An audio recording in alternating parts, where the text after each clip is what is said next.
이게 마이크가 되고 있는 거죠? 아닌가요? 네, 괜찮습니다. 네. 오늘 강연을 맡게 된 황인영 변호사라고 하고요. 저는 재단법인 동천이라는 곳에서도 근무를 하고 있는데, 거기에서 비영리 조직들의 그 자문 활동을 많이 하고 있습니다. 기본적으로는 저희가 법무법인 태평양에서 설립한 공익활동 조직이어서 다른 공익활동 조직들의 어떤 활동을 지원하고 활성화한다는 차원에서 MPO 센터라는 거를 둬서 이제 운영을 하고 있고요. 예, 감사합니다.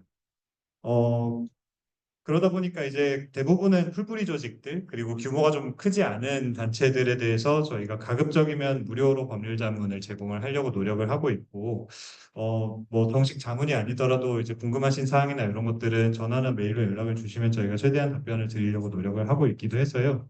뭐 저는 기본적으로 오늘 비영리 조직 평가원의 어떤 일원으로서 와서 강의를 하는 것이기도 하지만 혹시 뭐 재단법인 농천에 연락이 필요하신 일이 있으시면은 한번 연락을 주시는 것도 괜찮을 것 같습니다.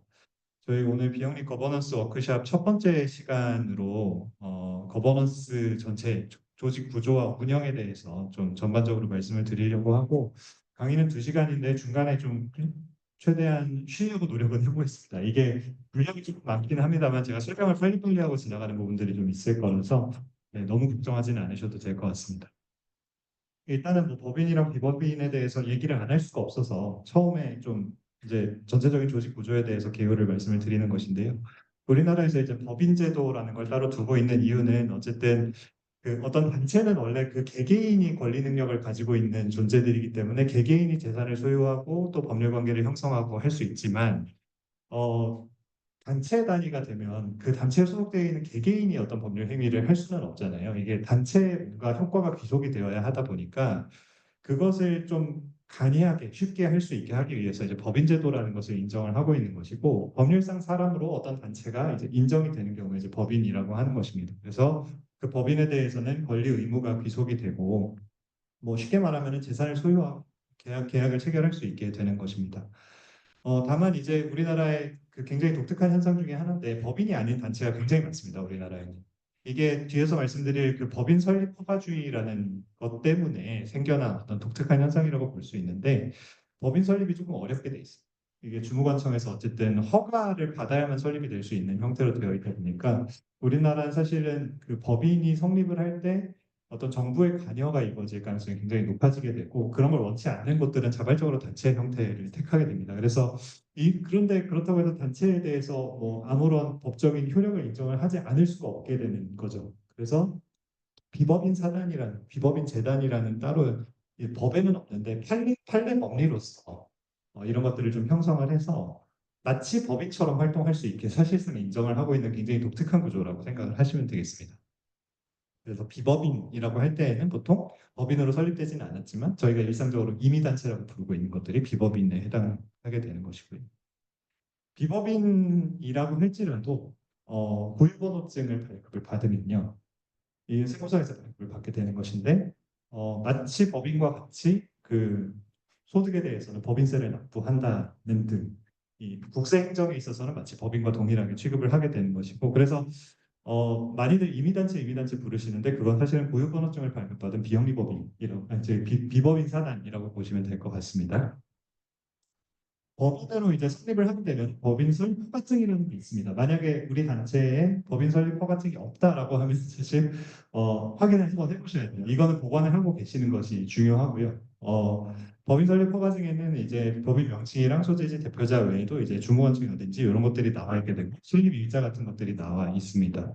그리고 사실 법인 설립 허가증에서 되게 중요한 사항 중에 하나가 뒤에서 다시 말씀드리겠지만 우리 법인이 어떤 법률에 근거해서 설립이 되었다라는 게 여기 기재가 되어 있기 때문에 그런 것들은 확인을 하시면 좋을 것 같습니다.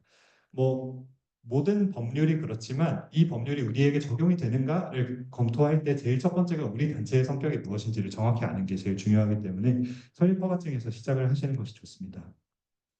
그 다음에 우리나라는 이제 비영리법인과 영리법인으로 나뉘는 법인 체계를 가지고 있습니다.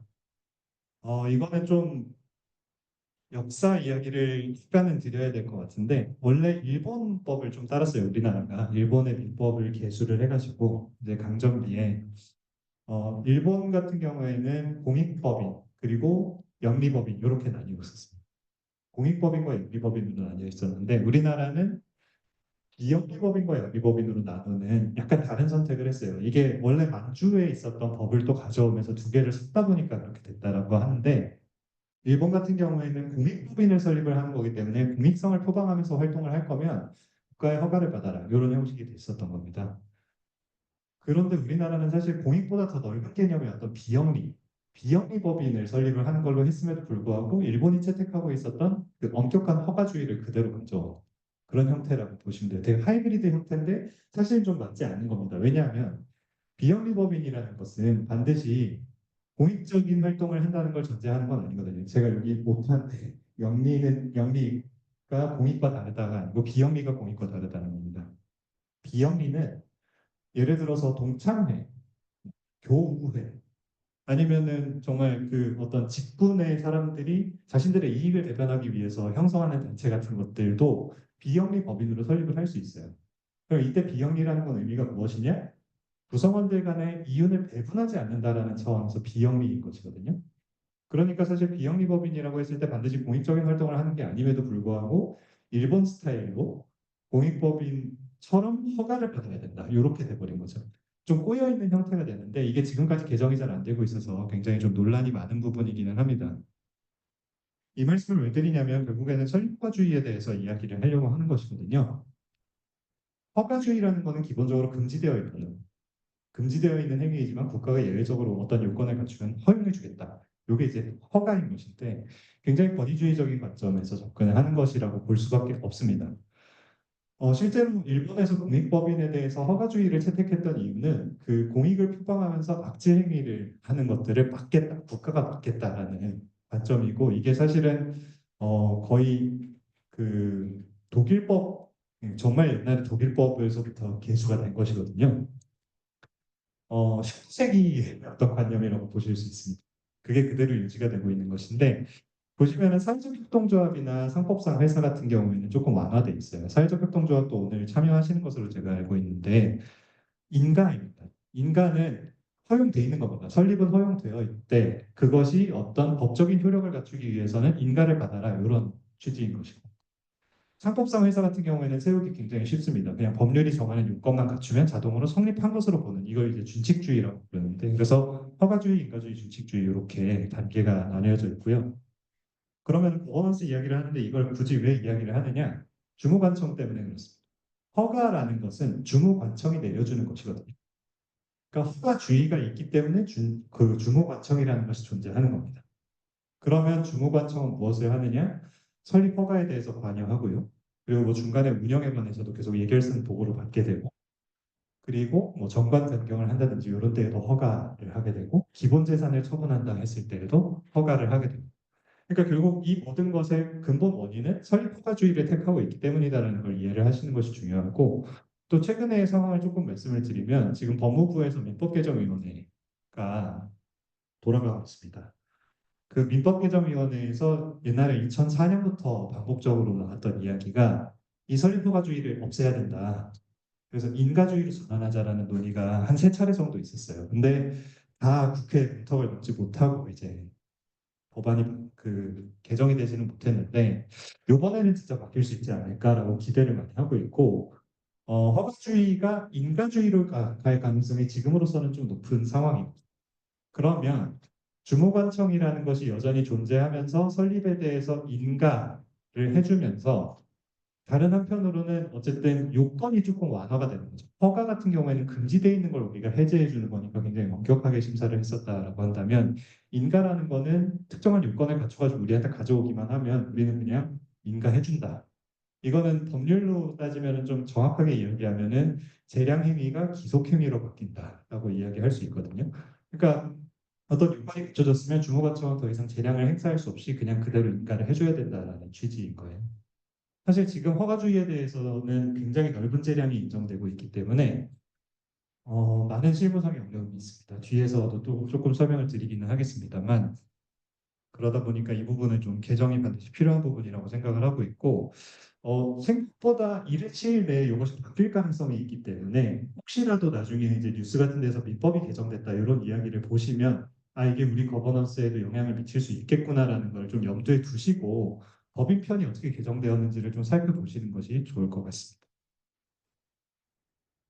이게 지금 아까 말씀드렸던 이제 비영리법인의 그 설립 허가주의를 어떻게 개정할 것인가에 관한 논의들인데 최근에 이제 한덕수 총리실에서 나왔던 보도자료예요. 그래서 민법상 비영리법인 설립 및 운영과 관련해서 규제 혁신을 하겠다라는 내용이 들어가 있고 이게 그 내용이에요. 그 허가주의를 택하고 있으나 허가 기준이 굉장히 불명확했다 지금까지.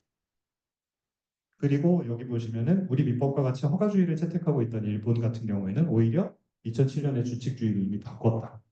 이런 것들을 들면서 좀 규제를 완화하겠다 이런 취지입니다. 그래서 주무관청은 어떤 역할을 하는가를 보시면 설립과 관련해서 현재로서 지금 허가주의 하에서는 설립 허가 요건을 갖추었는지 심사를 하는데 이 설립 허가 요건이라는 것이 외부에 공개되어 있지 않습니다. 대부분 주무관청 내부 재량으로 정하고 있고요. 보통은 이제 설립 목적이나 이걸 안정적으로 수행할 수 있는 어떤 재정적인 기반이 확보되어 있는가, 그리고 기관 구성이 제대로 되어 있는가 이런 것들을 많이 보는데 많은 경우에 설립 목적이 우리 주무관청의 권한이 아니다, 우리 업무가 아니다라는 이유로 반려를 한다든지 아니면은 재산이 뭐 부족하다라든지 설립 기초가 좀 약한 것 같다 이런 식으로 명목을 대서 설립 허가를 거부하는 경우들이 많이 생겨요. 이게 대부분의 단체들은 뭐 크게 문제는 없겠습니다만 이제 가끔 주무관청의 입장에서 보기에 좀 사회적으로 논란이 있을 수 있을 것 같은 어떤 목적 사업을 한다든지 아니면 뭐 미성년자 활동들이 많다든지 청소년 단체들 같은 경우에는 설립이 굉장히 어려운 측면들이 있거든요. 그리고 또 뭐 여전히 이견이 있는 부분입니다만 뭐 이슬람교 관련한 어떤 활동을 하고자 하는 단체가 최근에 설립허가 신청을 했다가 거부당해가지고 이제 법원에서 뒤집어졌던 케이스고요. 어쨌든 그런 설립 단계에서 주무관청이 개입을 하게 되고 운영과 관련해서 아까 말씀드렸죠. 기본재산 처분, 정관 변경과 관련해서 대표적으로 관여를 하게 되고요.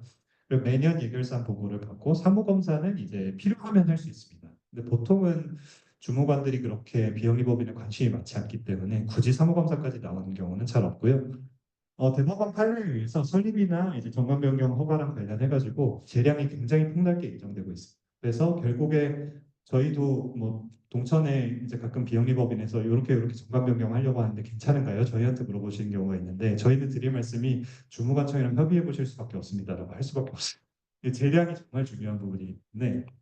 그래서 실제로 정관 변경이든 기본재산 처분이든 뭔가 중요한 어떤 변동이 있을 때에는 법적 검토 이런 게 중요한 게 아니고 주무관청이랑 상대 이야기를 먼저 나누는 것이 굉장히 중요하다고 저희가 말씀을 드립니다. 이미 필요한 계약이랑 이런 거 다 체결해놨는데 나중에 가서 주무관청에서 이거 허가 못 해준다 이렇게 돼버리면 굉장히 골치 아파지기 때문에 언제나 이런 중요한 사항에 대해서는 주무관청이랑 사전에 협의하셔라 이렇게 말씀드리고 있습니다.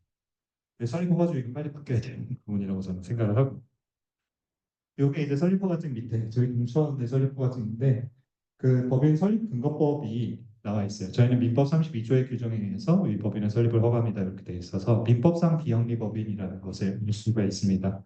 그런데 가끔 가다가 여기에 공익법인법이 기재가 되어 있는 곳들이 있습니다. 우리는 공익법인의 설립 및 운영에 관한 법률에 의하여 이 법인의 설립을 허가한다 이렇게 적혀 있는 단체들이 가끔 있는데 그 경우에는 적용되는 법률이 훨씬 더 많아지거든요. 그래서 그 부분은 좀 유의를 하셔야 되는 부분이 있습니다. 뒤에서 또 설명드릴 겁니다. 거버넌스 조직에 대해서 조금 말씀드리겠습니다. 우리나라 비영리법인은 크게 두 가지 형태가 있습니다. 사단법인이랑 재단법인 이렇게 두 가지가 있는데 사단법인은 사람이 모여있는 단체라는 이야기인 것이고요. 그 재단법인은 재산이 모여서 만들어진 단체라고 이해를 하시면 간단하게 이해를 하실 수 있습니다. 그래서 사단은 거기에 모여있는 사람들이 그 단체의 핵심적인 존재들이고 중심이 되어서 이분들이 총회를 통해서 의결하는 사항은 뭐든지 할 수 있습니다. 이게 원칙적인 사단의 형태인 것입니다. 그래서 사원총회라는 것이 굉장히 중요하고 사원총회가 최고 의결기구로서 굉장히 자유롭게 다양한 사항들을 의결할 수 있다고 보시면 됩니다. 반면에 재단 같은 경우에는 재산이 중심이고 그 재산을 내놓으신 출연자의 의사가 중심이 됩니다. 그러니까 출연자께서 이 법인은 이런 활동을 하기 위해서 내가 이 돈을 내놓는 거야라고 정하잖아요. 처음에 출연을 할 때부터 정관에다가 이제 기재를 하게 돼 있는데 그것을 바꿀 수 없습니다.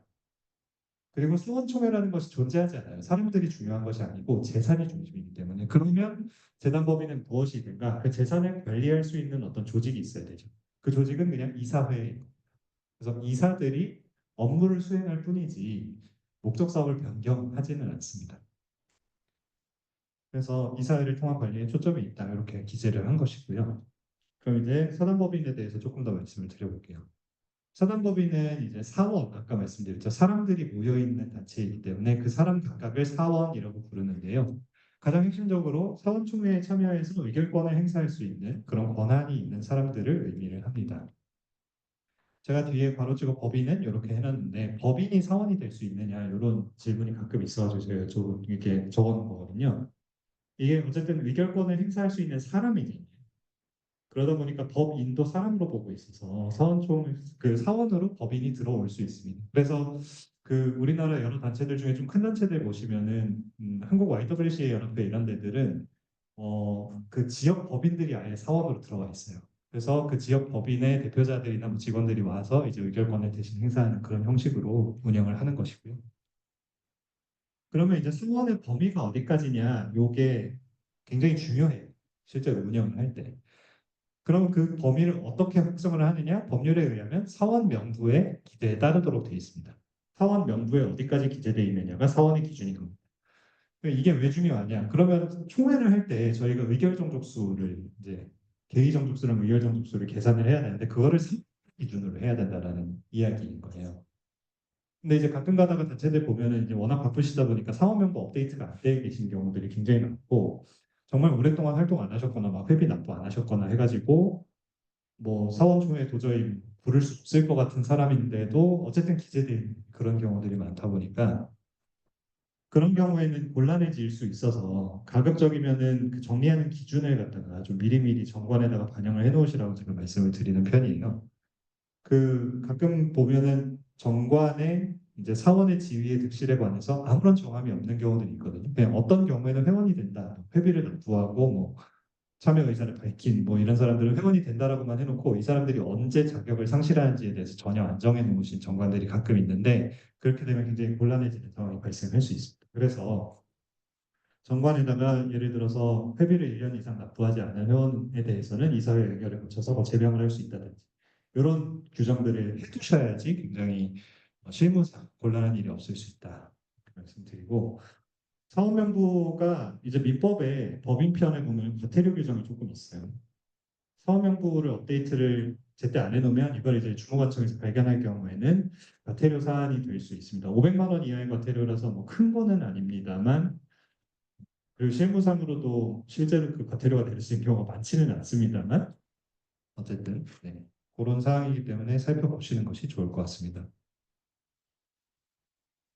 그다음에 사업총회는 이제 크게 두 가지가 있고요. 통상총회랑 임시총회 이렇게 나뉘고 뭐 잘 아시겠지만 통상총회는 연초에 많이들 개최하시죠. 그래서 정기총회라고 많이 불리고 그리고 그 외에 필요한 경우에는 임시총회를 열 수 있는데 아까 말씀드렸다시피 최고의 결기구이기 때문에 모든 걸 결의할 수 있어요. 사실 사원총회는 모든 걸 결의할 수 있습니다만 정관에서 보통은 이사회에서 이런 것들을 의결한다라고 정해놓기 때문에 그런 사항들은 이사회 의결사항으로 위임해 놓은 거라고 생각을 하시면 되겠습니다.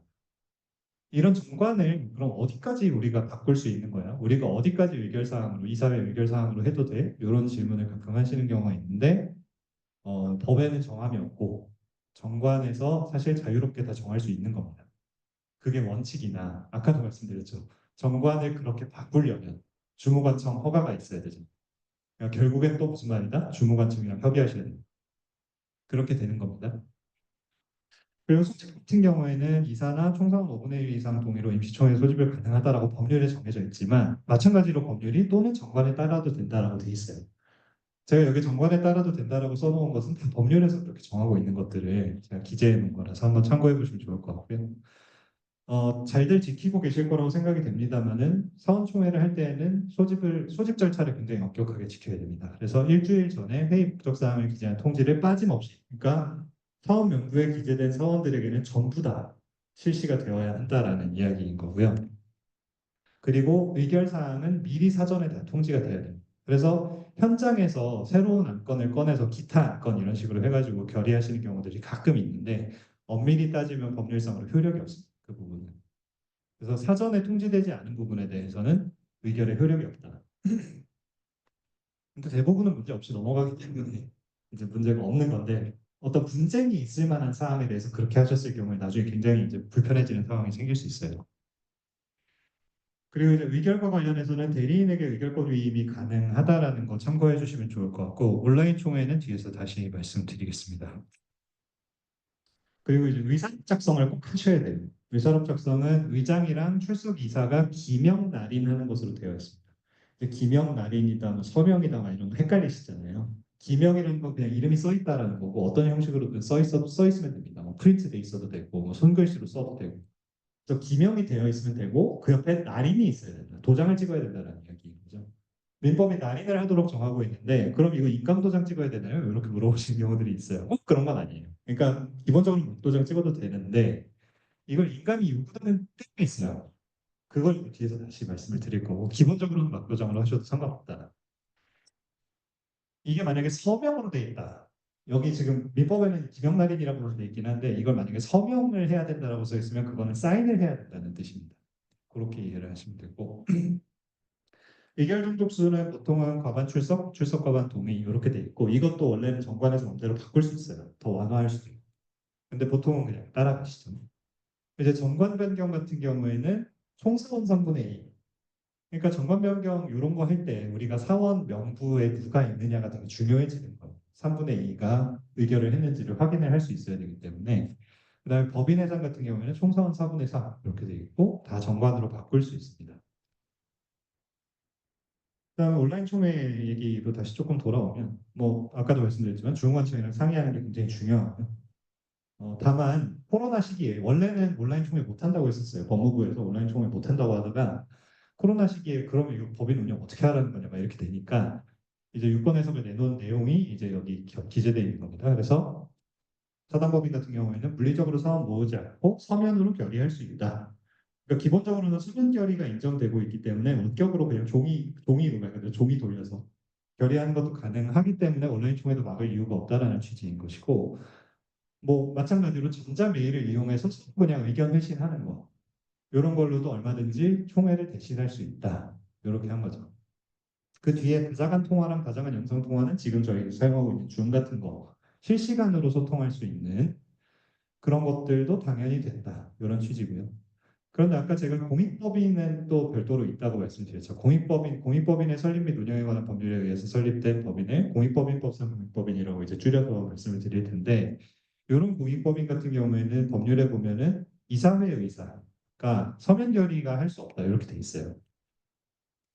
그리고 그렇게 되면 위에 논리상 사교법인은 서면 결의를 할 수 있기 때문에 전자메일을 통한 의견 회신도 할 수 있다라는 것이었는데 공익법인은 서면 결의를 할 수 없기 때문에 전자메일을 통한 의견 회신이 불가능합니다. 그래서 뭐만 남는다?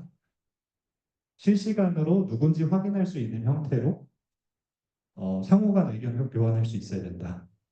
이게 다시 말해서 줌 같은 거 쓰라는 얘기죠. 다시. 그죠? 그래서 공익법인법상 공익법인은 이메일을 통한 결의는 불가능하다. 이렇게 이해하시면 될 것 같습니다.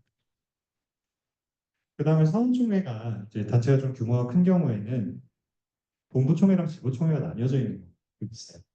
그래서 지부총회에서 의결한 사항들은 지부가 자신들이 자율적으로 이제 운영하는데 필요한 사항이다 해가지고 뭐 존중한다 이렇게 넘어가는 케이스들인데 엄밀히 따지면 지부에서 한 총회는 효력이 없어. 그러니까 지부라는 것은 비영리법인의 분사노소인 것이거든요. 지역 분사노소고 그럼 내부에 있는 하부 기관일 뿐이에요. 그러면은 실제로 법적인 효력을 갖는 사원총회는 그 본부에서 열리는 전체 총회, 그거 하나만 이제 사원총회라고 부를 수 있는 거고 지역에서 따로 의결한 사항은 사실은 법적인 효력이 없습니다. 다만 그런 지역에서 의결한 사항을 본부 총회에서 승인한다 이런 구조로 가면 얼마든지 할 수 있게 되는 거죠. 근데 어쨌든 그런 승인 절차가 없었다라고 한다면 지부총회가 자기들이 의결한 사항을 가지고 대항할 수 없다라는 본부에서 뭐 예를 들어서 승인한 적이 없는데 지부에서 자기들끼리 결정해서 관리하던 재산을 처분해 버렸어요. 이거를 본부에서 인정할 수 있느냐? 만약에 본부에서 인정하지 않아 버리면 이거는 그냥 임의로 처분해 버리게 된 그런 상황이 되고 그렇게 되면은 뭐 이제 정관에 따라서 뭐 내부 징계라든지 이런 게 있을 수도 있는 거죠. 그리고 이제 그런 계약에 대해서도 효력이 없다라는 걸 주장을 해볼 수도 있는 것이고. 그래서 지부라는 건 기본적으로 그냥 한 기관에 불과하지 어떤 별도로 법적인 효력이 있는 활동을 할 수 있는 곳은 아니다. 이렇게 이해를 하시는 것이 좋고 그 이제 예전에는 이런 구분을 엄밀하게 하지 않아서 지부에서 지부 명의로 기부금 영수증 발급하는 경우들도 있었고 국세청에서도 그걸 그냥 좀 묵인을 해줬었어요. 근데 유권 해석으로 확실하게 이제 분사무소 명의로는 발급 불가하다라는 게 최근에 나왔었기 때문에 분사무소가 자기들 명의로 기부금 영수증 발급하지 않게 관리하는 것도 굉장히 중요한 일 중에 하나가 됐습니다. 그래서 뭐 아직까지 단체 규모가 그렇게 크지 않으시면 걱정하실 필요는 없지만 혹시라도 나중에 분사무소 개설에 대해서 논의가 된다면 이런 거버넌스 구조를 굉장히 좀 치밀하게 짜실 필요가 있어요. 그래서 지역에서 의결하는 사항들은 다 본부에서 승인을 받아야 하는 형식으로 갈 수밖에 없다라고 저는 생각이 듭니다. 뭐 그걸 반드시 사원총회에서 의결해야 되냐? 이사회에서 하면 안 되냐? 뭐 물론 이제 이사회에서 1차적으로 검증하고 승인하는 역할을 할 수도 있죠. 그래서 이사회에서 오케이 한 사항을 사원총회에 올리면 그 다음에 사원총회는 그냥 간단하게 승인만 하는 형식으로 뭐 간다든지 그런 것도 가능할 것 같습니다. 그 다음에 이제 정관상 사원에 관한 내용인데 이제 사원은 법적인 용어라서 실제 저희는 사원이라고 잘 안 하고 정회원이라고들 많이 하세요. 정회원 의결권이 있는 사람들은 정회원이라고 하고 있고 근데 이제 각 법인들마다 보면은 뭐 준회원, 후원회원 이런 회원들을 두고 있거든요. 그럼 이들은 법적인 지위가 어떻게 되는 거냐? 뭐 법률이 정하는 바가 없기 때문에 그냥 정관에 따르면 되는 겁니다.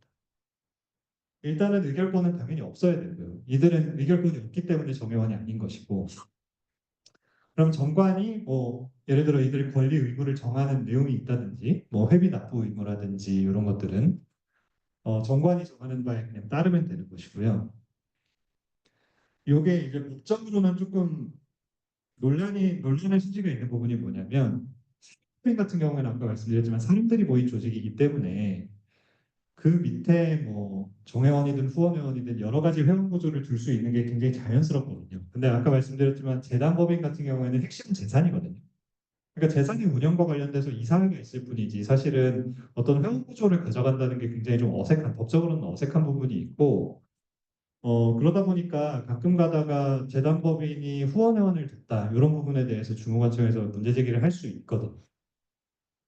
근데 지금 어쨌든 아까도 말씀드렸지만 정관이 되게 중요하거든요. 민법이 정하고 있는 사항들은 최소한에 불과하고 기본적으로는 우리나라가 사적자치 원칙에 의해서 정관에 따르도록 하고 있기 때문에 정관이 일단 재단법인에 어떤 후원회원을 두고 있다라고 한다면 그런 부분들은 법적으로 일단 효력이 인정되어야 된다라고 봐야 될 것 같습니다. 그래서 두는 것들은 가능하다. 그리고 이런 후원회원 규정을 두는 것이 또 굉장히 중요한 포인트가 있거든요. 그거는 뒤에서 다시 한번 좀 말씀을 드릴 텐데 뭐 지금 일단 간단하게 좀 말씀을 드리면 그 우리나라의 기부금법이라는 게 있잖아요. 1,000만 원 이상 모금할 때에는 이제 모집 등록을 사전에 하도록 하고 있는데 그때 그 법률의 적용 범위에서 빠지는 게 소속원들, 회원들로부터 모금하는 거는 그 법률의 적용 범위에서 좀 빠지는 부분이 있거든요. 그러다 보니까 우리나라의 많은 단체들이 후원회원 구조를 가지고 있는 이유가 사실 그 법률과 관련이 있다라고 저는 생각이 들거든요. 후원회원은 어쨌든 정관상 근거가 있는 우리 회원이고 그 사람에게서 돈을 받는 거는 우리가 기부금품법이 적용 대상이 아니다.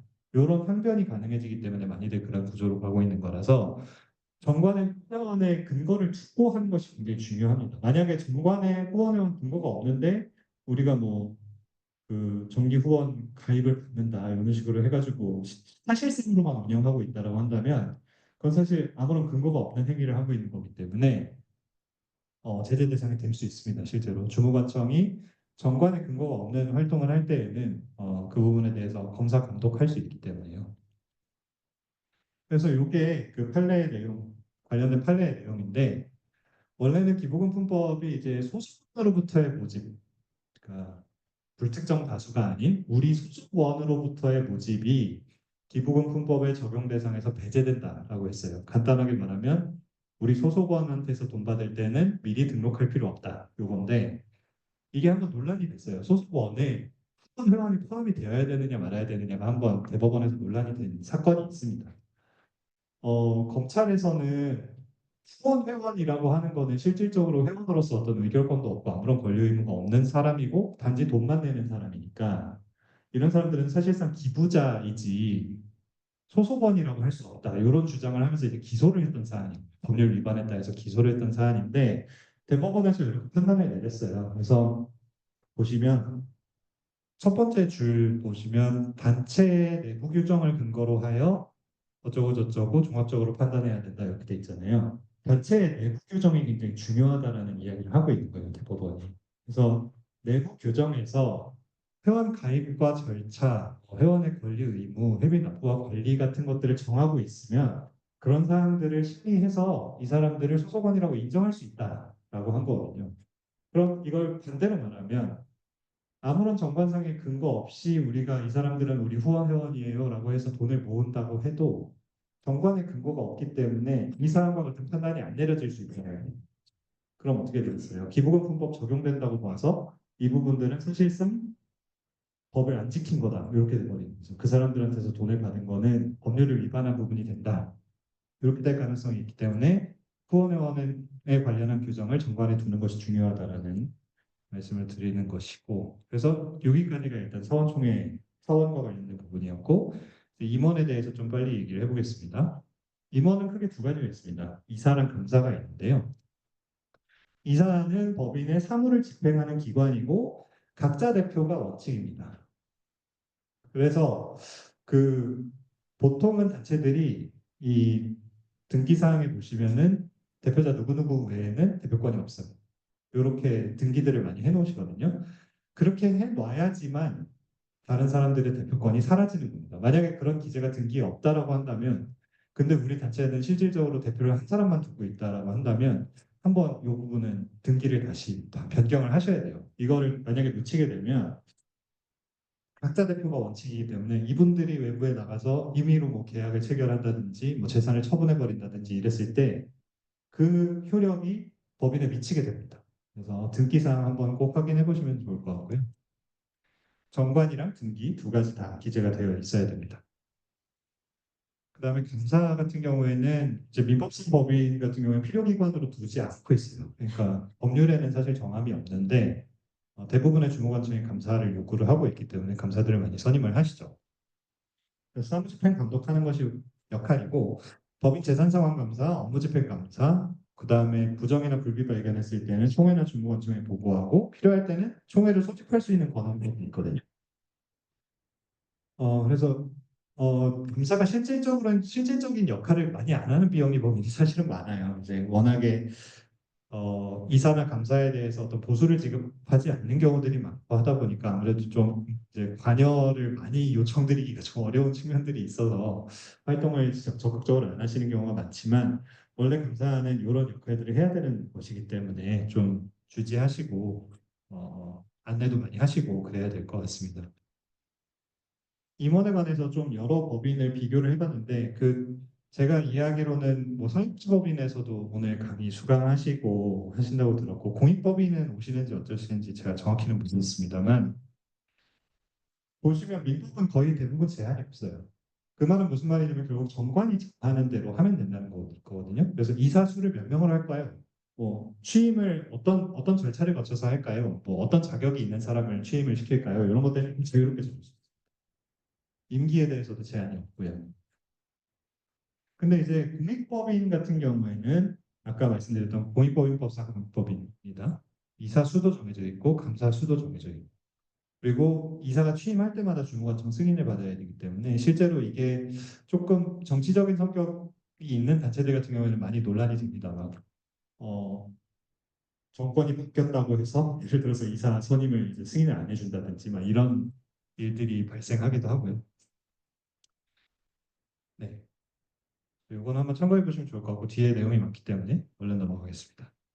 이사는 이제 권한을 위임할 수 있고요.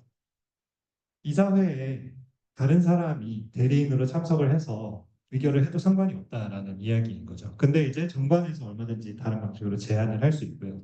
이게 실제로 문제가 될 케이스가 있습니다. 그러니까 뭐 아주 큰 문제는 되지는 않았습니다만 이사님들 중에 누군가가 이제 해외로 가버리신 거죠. 그래서 이제 다른 대리인을 선임을 해서 이제 이사회를 개최를 해야 되는데 정말 단체랑 아무런 관련이 없는 사람을 대리인으로 이제 보내겠다고 하니까 단체 입장에서는 좀 부담스러웠던 거예요. 그래서 이거를 혹시 제한할 수 있느냐? 어떤 자격 제한을 지금 할 수 있느냐라고 말씀을 하시는데 정관의 근거가 없으면 그걸 미리 할 수가 없어요. 그러니까 단체 사정에 따라서 우리는 이사회에 예를 들어 대리인이 오더라도 다른 이사에게 의결권을 위임한다라든지 아니면 적어도 뭐 단체 그 뭐 회원 중에 한 명으로 일임을 한다든지 그런 식으로 좀 제한을 해두실 필요가 있겠구나라는 생각을 그때 하게 됐거든요. 그러니까 아무런 제한이 없는 경우에는 누구에게나 위임할 수 있는 것이 지금 법률상의 규정이라고 보시면 될 것 같습니다. 그 다음에 법률상 이사는 등기 이사만을 의미하는 것이고 미등기 상태의 이사들은 그냥 명예직 같은 거라고 생각을 하시면 돼서 이분들은 당연히 뭐 의결 정족수라든지 이런 거 계산할 때 전혀 고려하실 필요가 없고요. 이분들이 외부에 나가서 어떤 활동을 하신다 하더라도 그 효과는 법인이랑 아무런 상관이 없게 되는 그런 거라고 생각을 하시면 될 것 같습니다. 그 다음에 이사가 보수를 지급받을 수 있느냐 이렇게 물어보시는데 당연히 할 수 있습니다. 아까도 말씀드렸지만 비영리법인이라고 해서 반드시 어떤 공익적인 단체인 것은 아니고 그 공익성이 있는 단체라고 하더라도 얼마든지 보수 지급까지는 가능한 거거든요. 근데 당연히 이것도 정관의 근거가 있어야 됩니다. 네, 정관의 근거가 있어야 됩니다. 이것도 사실 또 문제된 케이스가 있어요. 이게 굉장히 작은 단체고 이사장님이 거의 사실상 실무도 다 하시고 하셨던 단체인데 워낙에 일할 수 있는 사람이 없고 중간에 자꾸 나가고 하니까 근데 이제 오랫동안 운영을 하다 보니까 미처 생각지 못하셨던 것이 정관에 이사가 보수를 지급받을 수 없다라는 규정이 있었던 거예요. 근데 정말 최소한으로 급여를 받고 계시던 거죠. 150만 원, 200만 원 이런 식으로 그걸 진짜 전업으로 하고 계시니까 이거라도 받아야지 내가 살지 해서 조금씩 받고 계셨는데 정관에는 그 내용이 그렇게 돼 있는 보수 지급할 수 없다. 그럼 어떤 문제가 발생하냐면 일단은 정관을 위반했기 때문에 주무관청에서 그 부분에 대해서 이제 정관 위반 관련해 가지고 뭐 설립 취소도 할 수 있고요. 그리고 형사적으로도 배임이 될 수 있어요.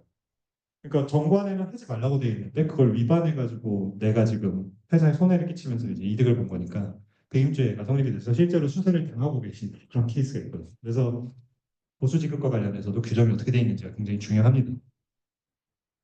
그다음 결혼 보충인데요. 이사회가 이제 중간에 결혼이 되는 경우에 보충해야 되냐 뭐 이렇게 물어보시는 경우도 있는데 아까 보셨지만 이사회 정수가 지금 공익법인이랑 사회복지법인은 정해져 있고요. 민법 같은 경우에는 뭐 5명 이내로 한다 이렇게 돼 있으면 사실은 뭐 4명이었다가 3명이 돼도 상관이 없는 거거든요. 다시 뽑을 필요는 없는 거예요. 그래서 그냥 정관에 따르시면 된다라는 것이고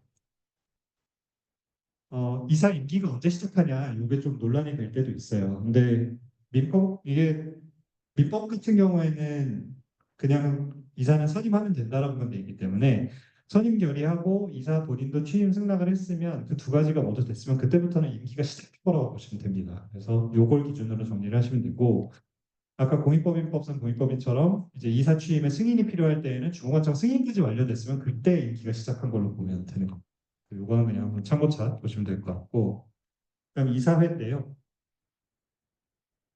이사회는 마찬가지로 민법에는 규정조차 없습니다. 그냥 이사에 대해서만 규정이 되어 있고 이사회 규정은 없고요. 다만 공익법인법에 보시면은 이사회의 기능이라고 해서 이런 사항들을 의결할 수 있다라고 되어 있어서 많은 민법상 법인들도 이사회의 기능을 요거랑 거의 똑같이 가져가고 있습니다. 이 법을 참고해서 만들고 있다라고 보시면 될 것 같고 그래서 뭐 재산 취득 처분 관리에 관한 사항, 정관 변경에 관한 사항, 해산에 관한 사항, 인면에 관한 사항, 수익 사업에 관한 사항, 그 밖에 뭐그 권한에 속하는 사항 이렇게 되어 있고요.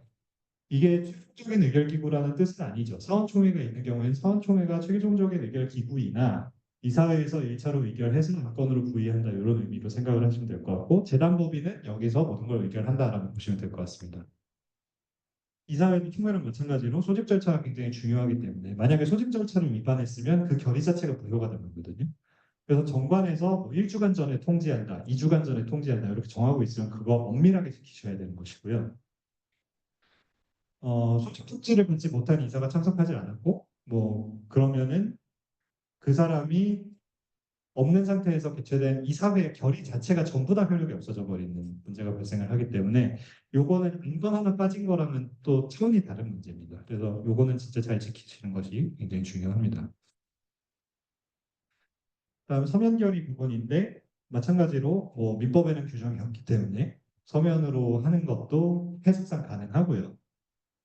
온라인으로 하는 거 가능하냐? 뭐 비슷합니다. 그래서 법률이나 정관상에 특별한 제한이 없으면 가능한데 아까 보셨죠? 그 공인법인법상 고인법인의 경우에는 화면 결의가 불가능하기 때문에 온라인으로 그냥 이메일로 결의하고 이런 건 불가능할 것 같다. 이런 취지인 것이고 그 다음에 사회복지법인 같은 경우에도 공인법인법을 따르고 있기 때문에 화면 결의로 대신할 수 있습니다. 그래서 이메일로 의견 모으는 것은 불가능하다. 카톡방도 당연히 불가능하다. 네. 그다음에 이제 대의원 총회라는 게 대의원 제도 같은 거를 좀 두는 단체들이 있어요. 이것도 단체 규모가 좀 커지면은 문제가 되는 건데 법률에 규정이 없습니다. 이것도 이거는 민법에도 규정이 없고 심지어는 공익법인법이나 이런 데도 규정이 하나도 없고요. 다만 협동조합기본법에 대의원 총회에 관한 규정이 있어요. 이게 직접적으로 적용되는 건 아니지만 그냥 참고할 수 있는 거라서 제가 가져온 거고 법률에 규정이 없기 때문에 정관이 정하는 법에 따르면 됩니다. 그래서 그냥 우리 법인은 최고 의결 기구로서 대의원 총회를 둔다. 이렇게 해놓고 원래는 사원총회가 돼야 되지만 이제 대의원 총회가 그 권한을 대신 행사하는 형식으로 정관에 규정해도 사실 법률상 효력은 있습니다. 그것도. 그래서 대의원을 어떻게 선발할 것인가 이런 것도 그냥 별도의 규정으로 정한다. 이렇게 정관에다가 해놓고 그냥 별도의 규정에서 정하셔도 아무 상관이 없어요. 법적으로는 다 효력이 있는 행위입니다. 근데 이제 단체가 특히 사원총회 같은 경우에는 그 사원 수가 굉장히 많아지면 이제 운영이 힘들다 보니까 대의원 총회를 하게 되는 것이거든요. 그러다 보니까 이제 그러면 선거 과정을 어떻게 해야 되느냐 이런 걸 막 물어보시는 경우들이 있어요. 근데 마찬가지로 답은 똑같아요. 그냥 이거는 다 정관에서 정하시면 된다. 다만 이거를 참고하세요 해서 드리는 법률이 협동조합기본법이라서 저희 지금 여기에도 포함을 시켜놓은 여기 보시면은 조합원 수가 대통령령으로 정하는 수를 초과하는 경우 총회를 가름하는 대의원 총회를 둘 수 있다 이렇게 돼 있고요. 여기 상황에 보시면 대의원 정수가 조합원 총수의 10% 이상이어야 된다 이렇게 돼 있거든요. 그러니까 너무 대의원 숫자를 줄이지 말라는 취지에서 규정을 해놓은 거라서 이런 것들 참고해서 하시면 될 것 같고 그러면 선거는 대체 어떤 방식으로 해야 되느냐? 뭐 그냥 이사회에서 리스트 만들어가지고 그냥 총회에서 결의하면 안 되냐? 그것도 됩니다. 정관의 근거만 있습니다. 정관의 근거를 두고 규정만 제대로 해놓으면 다 할 수 있습니다. 그래서 대의원 총회는 그냥 그렇게 이해를 하시면 될 것 같고 아무래도 그 대의원 총회 관련해 가지고는 정관 샘플도 잘 없어요. 그래서 기본적으로는 협동조합법 기본법의 내용을 기준으로 정관을 작성을 하시는 것이 안전할 것 같고요. 뭐 나중에 주무관청을 설득하는 데에도 좀 어려움이 덜할 것 같습니다. 그다음 의사록 관련인데 총회를 이제 하게 되면은 반드시 의사록을 작성을 해야 되고요. 그 의사의 의사록에는 아까 말씀드린 것처럼 의장이랑 출석한 이사가 기명 날인해야 됩니다. 총회 의사록에. 그리고 그것을 주된 사무소에 비치해 두어야 되고 요거는 이제 보관 기간이 보통 10년이라고 볼 수 있습니다. 그래서 재산 목록, 정부, 중요 증빙 서류 등과 동일하게 10년간 보존하는 것으로 생각을 하셔야 되고 위반 시에는 500만 원 이하의 과태료가 내려질 수 있습니다. 근데 뭐 10년간 보존이라고 하지만 사실상 연구 보존하시는 단체들이 좀 많기는 하더라고요. 그래서 오랫동안 보관하시는 걸로 생각을 하시면 좋을 것 같고 요거 밑에 있는 조항들은 제가 김영란인 서명 한번 참고해 보시라고 가져온 건데 민법상 법인이랑 공인법인법상 법인은 회의록에 김영날인이라고 돼 있죠. 이름 쓰고 도장 찍는다 이렇게 돼 있는 거고 협동조합 같은 경우에는 의사록을 실명으로 할 수도 있습니다. 그냥 사인해도 상관없다는 거예요. 그냥 한번 비교해 보시라고 가져온 겁니다. 그다음에 이제 정관이랑 등기 얘기를 좀 해보겠습니다. 여기까지가 이제 의결과 관련된 사항들이었고 기본적인 거버넌스에 대한 이야기였는데 혹시라도 좀 궁금하시거나 하신 사항이 있으시면 나중에 쉬는 시간에 좀 저한테 이야기해 주세요. 정관은 지금까지 계속 말씀드렸죠. 법률에 정함이 없는 사항들은 정관에서 자유롭게 정할 수 있고 심지어는 민법에서 상당 부분을 법률에 이렇게 정하지만 또 정관으로 바꿀 수 있다. 이렇게 정해놓은 부분들이 굉장히 많다라는 거 앞에 다 나열해서 보여드렸습니다. 정관은 그 법인의 법규에 해당하는 거예요. 법률과 똑같은 효력이 있습니다. 그래서 만약에 법률을 위반하면 제재가 가해지듯이 정관을 위반했으면 그 직원을 징계할 수도 있는 것이고요. 뭐 이사를 뭐 해임할 수도 있는 것이고 그리고 실제로 정관을 위반했으면은 주무관청이 그 사항을 들어서 정말 중대한 사안이다라고 하면 법인 해산시킬 수도 있는 겁니다. 그래서 정관이 굉장히 중요하고 이제 그래서 변경 절차라든지 이런 것도 굉장히 엄밀하게 잘 지키셔야 됩니다. 총회에서 이제 변경결이 아까 말씀드렸죠. 3분의 2 이상, 총선 3분의 2 이상의 동의로 변경할 수 있는 것이고, 재단법인 같은 경우에는 변경 방법에 대해서 정관에서 따로 정하도록 되어 있습니다. 그래서 그거에 따르지 않는 정관 변경은 다 효력이 없는 것으로 보시면 될 것 같고, 정관 변경 허가는 아까 말씀드렸고요.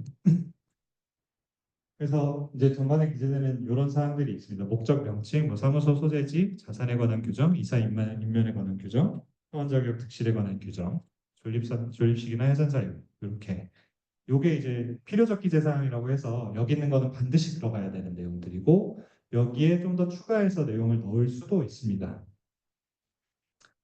그다음에 이제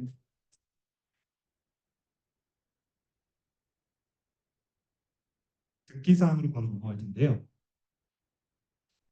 등기 사항은 보시면 뭐 목적 명칭, 사무소, 설립 허가 연월일, 존립 시기, 해산 이유, 자산 총액, 출자 방법, 이사의 성명 주소, 뭐 이사 대표권 제한 이렇게 있는데요.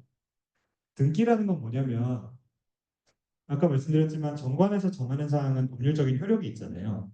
그런데 외부인은 그 정관의 내용을 알기가 어려우니까 외부인들에게 우리 단체는 이런 내용들을 등기해놓고 요대로 운영을 하고 있습니다라는 걸 보여주는 거거든요. 그래서 밑에 구호 보시면은 대표권 제한 같은 경우에 아까 말씀드렸잖아요. 정관에 정하고 등기에도 해놔야만 효력이 있다.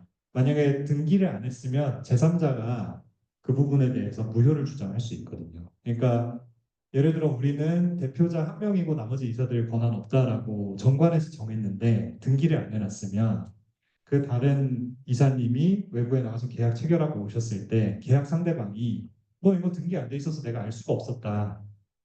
가 돼버리면 그냥 그 효력이 유효하게 돼버린다는 거예요. 법률의 효력들이 다 유효하게 돼버리니까 등기에 있어야 제3자에게 대항할 수 있다 이렇게 얘기하거든요. 그래서 대항 요건이라고 법적으로는 이야기를 합니다. 그러다 보니까 이제 등기 관리를 잘해야 되는 것이고 등기 사항을 해태한 경우에 등기를 제때 하지 않은 경우에는 과태료도 부과되는 부분이 있기 때문에 등기 사항은 이런 게 있다는 걸 잘 알아두시는 게 필요합니다. 지금 공익법인이나 사업지법인 같은 경우에는 원래 민법의 이제 일종의 특별법으로서 그 법인의 고유하게 적용되는 여러 특별 규정들을 두고 있는데 등기사항에 관한 규정은 하나도 없어요. 그 말은 무슨 말이냐면 공익법인이랑 사회복지법인도 다 민법상 등기사항을 그대로 따라가야 된다는 의미이거든요. 그래서 요거를 잘 지키시면 됩니다. 그러면 여기 등기사항에서 실제로 변경 등기될 가능성이 높은 것들이 뭐가 있을까를 보시면 목적 명칭은 잘 안 바뀌겠죠. 근데 사무소 같은 경우에는 분사무소를 개설을 한다든지 우리 사무소가 이사를 간다든지 이랬을 때에는 반드시 등기 사항을 같이 고려를 하셔야 되는 거예요. 그래서 등기를 제때제때 바꿔줘야 되는 것이고 그다음에 수입부가 인원일은 안 바뀔 거고요. 뭐 존립 시기 같은 것도 안 바뀔 거고 자산 총액을 어떻게 해야 되냐 이게 좀 이슈가 있어요. 그 자산 총액이 그러면 그 자산의 가치가 변동하는 경우도 있잖아요. 부동산 같은 경우에는 뭐 사실 시시각각 시세가 변하고 하다 보니까 그럼 이런 자산 총액을 매번 변경 등기해줘야 되는 거냐 물어보시는데 실무상으로는 뭔가 실제로 재산의 변동이 있을 때 그러니까 처분했거나 취득했거나 그럴 때만 하는 걸로 생각을 하고 계시면 될 것 같습니다. 그런 시가 변동까지 다 반영할 수는 현실적으로는 없고요. 그다음 출자 방법 같은 경우에는 뭐 넘어가도 될 것 같고 이사의 성명 주소가 굉장히 자주 바뀌는 요소죠. 그래서 이사가 뭐 새로 선임이 된다든지 아니면은 연임이 된다든지 연임이 됐을 때도 변경 등기를 해야 됩니다. 그래서 연임 등기, 그다음 해임 등기 이런 것들 빼놓지 않고 해야 되고 주소 같은 경우에는 사실 이사를 가셨을 때 그러니까 말이 똑같아서 좀 헷갈렸는데 이사님이 이제 집을 옮기셨을 때 주소가 변동이 되면 그런 부분도 반영이 돼야 되는 거예요. 이게 아마 제가 등기실무상 대표자 주소가 중요한 걸로 알고 있어요. 다른 이사들은 뭐 주소까지 쓰지 않는데 대표자 주소는 적어야 되기 때문에 대표님이 이사를 가셨다. 그러면 그걸 꼭 알려주셔야 된다고 잘 이야기를 해 놓아야 합니다. 그리고 이사 대표권 제한은 아까 말씀을 드렸죠. 그래서 등기는 이런 앞에 변동사항들, 뭐 사무실 개설이라든지 뭐 이사의 개입이라든지 이런 게 있은 날로부터 3주 내에 해야 되거든요. 그래서 이거 위반하면 500만 원 이하의 과태료가 부과가 됩니다. 그래서 여기서 이참에 과태료 규정을 한번 보시는 게 좋을 것 같아서 가져왔고, 첫 번째가 등기 혜택 과태료인 것이고, 두 번째가 아까 보셨죠, 사업명부. 사업명부 업데이트가 안 돼 있으면 이것도 부정기재라고 해서 과태료가 부과가 될 수 있고요. 3호는 뭐 이제 주무관청에서 검사나 감독 나왔을 때 그거 방해하면 과태료가 있다 뭐 이런 거고, 4호도 마찬가지로 그런 검사 감독의 결과 뭐 사실 아닌 신고가 있었다든지 뭐 사실 은폐한 게 발견이 됐을 때는 과태료 할 수 있다는 것이고, 그다음에 76조와 90조의 규정이라고 되어 있는데 의사특성 보관이 있어요. 그래서 의사특성 보관을 만약에 위반했으면 이것도 과태료 사항이고, 그 밑에는 잘 없겠죠. 파산 선고 신청이라든지 뭐 채권 신고라든지 파산 분고라든지 이런 거 제대로 안 했을 때 과태료인데, 그래서 실무상 중요한 거는 일단 등기 혜택, 그다음에 사업명부, 재산 목록 업데이트 안 하는 거, 그다음에 의사록 작성 보관. 이 부분들이 다 어쨌든 과태료 사유이기 때문에 잘 관리를 하셔야 돼요. 그다음에 등기 사항이 변경될 때는요. 그 등기소에 가셔서 이게 의사록 인증 받은 거를 같이 제출을 하셔야 되잖아요. 그래서 공증제도가 굉장히 생각보다 자주 쓰이는데, 결국에는 의사록을 작성을 할 때 언제나 공증이 필요한가 아닌가를 잘 생각을 하셔서, 공증이 필요할 때에는 반드시 이 정해져 있는 요건을 잘 갖춰야 되는 것이고요. 공증이 필요한 때가 언제냐? 결국은 등기사항 변경이 있을 때입니다. 예를 들어 이사가 변경이 된다든지, 이사가 해임된다든지, 선임된다든지, 개임된다든지 이럴 때가 제일 흔한 일이고요. 그래서 그런 변경이 있는 경우에는 의사록 공증이 필요합니다. 공증에는 이제 참석인증이랑 청문인증 두 가지 방식이 있는데, 참석인증은 이제 저희 같은 변호사들이 또 이제 공증 업무를 할 수 있는 변호사들이 따로 있습니다. 그런 분들이 총회에 직접 와서 듣고 내가 들은 대로 여기 서류가 잘 적혀 있습니다 해가지고 도장 찍어주는 게 이제 참석인증이고, 청문인증은 변호사는 자기 사무실에 있고 이제 그 단체에서 그 단체의 위임을 받아가지고 그 의결 정족수 이상의 사람들이 요 내용대로 돼 있음을 증명합니다라고 해서 이제 서류를 준비해서 가는 거죠. 그래서 인감 증명이 이때 필요해요.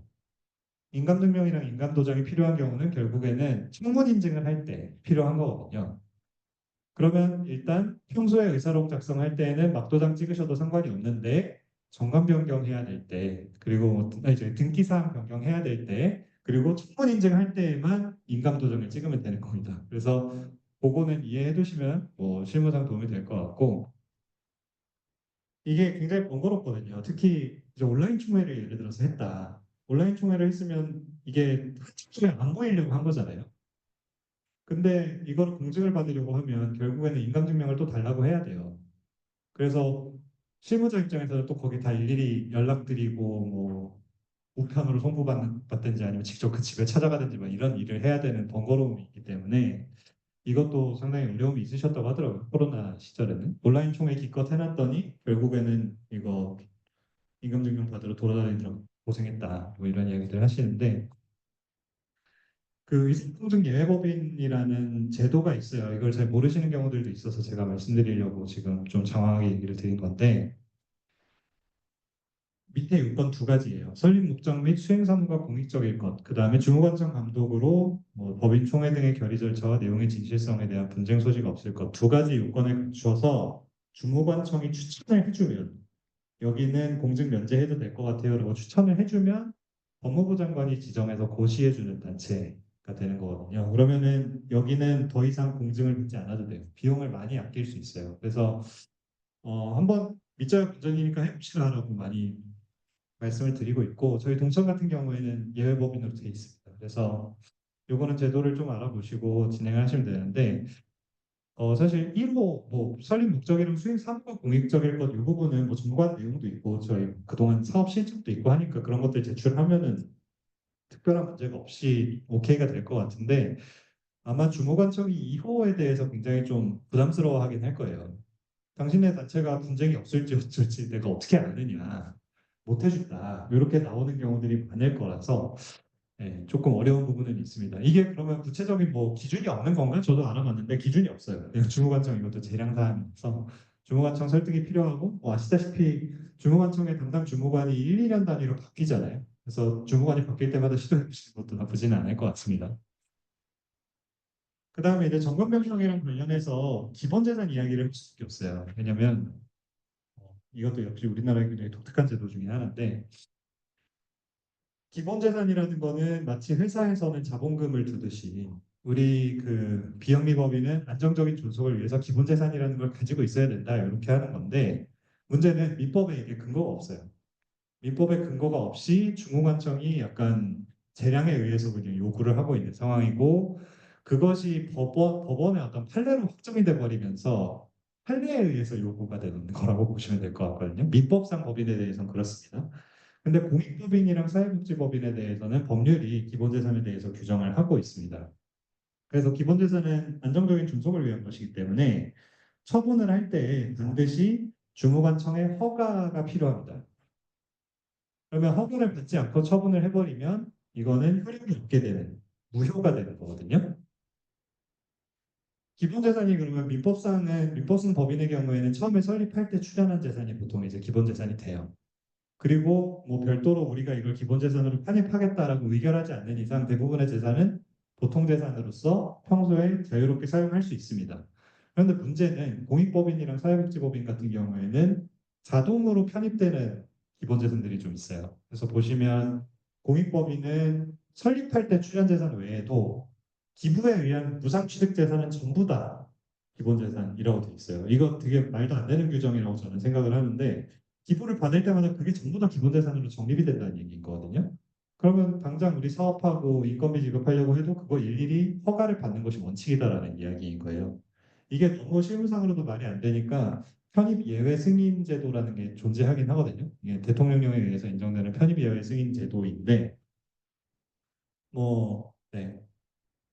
좀 사례 얘기를 해드리자면 자신의 법인이 공익법인인 줄 모르고 30년간 운영을 하셨던 법인이 하나 있었어요. 저희 상담 사례 중에 민법상 비영리법인인 줄 알고 지금까지 운영을 해오셨는데 설립허가증을 떼봤더니 공익법인법상 법인이라고 돼 있고 외교부가 주무관청인데 외교부에서 그걸 인지한 거예요.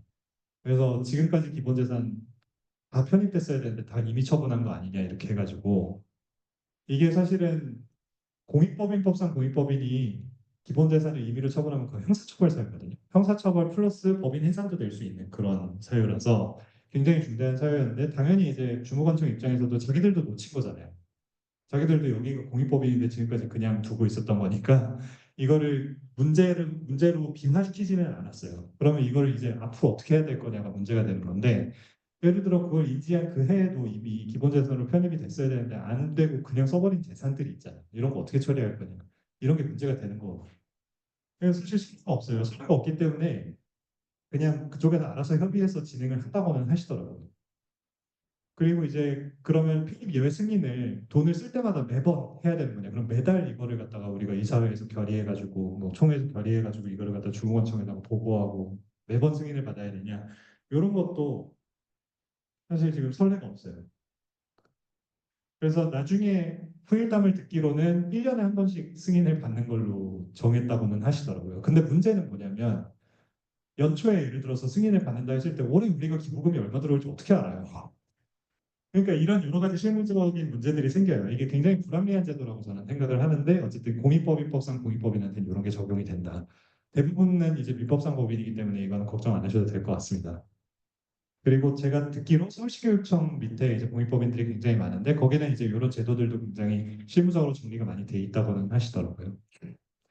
그다음에 사회복지법인 같은 경우에는 부동산이 기본적으로 기본재산으로 편입이 되도록 돼 있어가지고 이게 또 어떤 문제가 있느냐면 부동산을 기부하고 싶어 하시는 분들이 가끔 있어요. 특히 이제 사회복지법인 같은 경우에는 시설 운영도 하시고 하시다 보니까 부동산 수요가 실제로 좀 있고 해서 부동산을 기부하고 싶어 하시는데 기부를 일단 받았죠.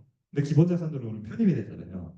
그럼 이걸 우리가 보유하고 사용을 하지 않으면 사실 처분하기가 이제 어렵죠. 허가를 받아야 되니까. 근데 막상 기부를 받고 보니까 맹지예요. 쓸 수가 없어요. 그렇게 돼버리는 거죠. 이게 또 사업지법인은 뭐 그 사업상 공익법인이기도 하거든요. 그러면 이거 3년 이내에 사용을 개시하지 않으면 가산세가 매겨져요. 그러면 쓰지도 못하고 팔지도 못하고 이런 상황이 돼버리거든요. 그래서 사회복지법인도 부동산 기부 받기 전에 굉장히 유의하셔야 되는 그런 이슈들이 있습니다. 근데 어쨌든 민법상 법인은 대부분 이런 것까지 걱정 안 하셔도 된다. 네. 그래서 기본재산은 처분하기 전에 주무관청 허가를 반드시 받아야 되고요. 어, 이게 왜 법리가 이렇게 형성이 됐냐면 법에는 아까 기본재산이라는 게 없다고 했잖아요. 근데 정관 변경을 할 때에는 허가를 받도록 되어 있죠. 지금 우리 제도상. 그래서 기본재산이 정관의 별지에 기재되어 있는 내용이기 때문에 기본재산이 변동될 때에는 정관 변경에 준해서 판단하겠다라는 게 우리나라 지금 판례 입장이에요. 판례 입장이고 그거에 따라서 실제 실무도 그렇게 돌아가고 있는 거기 때문에 그러면 기본재산 처분할 때는 정족수가 어떻게 되는 거예요? 정관 변경 정족수가 적용이 되는 거예요. 그래서 총사원 3분의 2 동의 기본적으로. 그래서 그게 중요하고요. 그리고 기본재산이 어쨌든 변동될 때마다 그러면은 정관 변경 봐야 되는 거니까 이것도 역시 마찬가지로 시가 반영을 해야 되나 이런 고민이 생기죠. 시가가 증가를 했으면 우리가 또 정관 변경이니까 이걸 또 바꿔야 되나?